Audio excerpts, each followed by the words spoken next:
Listen up. County leaders are calling out to state legislators and even the governor himself.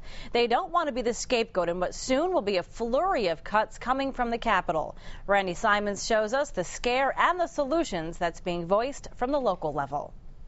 Across the state, at their desks or at the conference tables, county leaders joining forces. We're very fearful that there will be a bloodbath.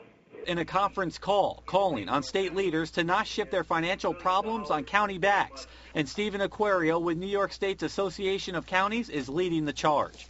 We can't tax our way out of this problem. All this coming 12 days before the Assembly and the Senate return for a third special session to talk cuts. There will be pain inflicted on counties, on county governments, on town, city, and village governments across the board. So here's a basic understanding of what's really going on. New York State has this big deficit, but the counties are fearful it's just going to be shifted down to them through state funding cuts to local services. But the counties say the only way those services can keep going is if we shift it down to the taxpayers. But the counties say we don't want to do that, so basically the state deal with it.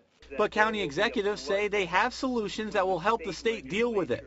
We understand cuts have to be made. We're not saying you can't cut anything. We're saying that when you make cuts, don't make them in the way that you've done in the past. If they do, some of those county services that would suffer are road patrols, highway construction, and things like senior and veterans care. And when you look at the cost of insurance that you've been paying for years, state, as well as some other local governments that have piggybacked on, you're paying way more than the premiums that are called for. $1 billion worth in solutions. County leaders say state leaders can wipe off their to-do list if they just listen. Randy Simons, CBS 6 News.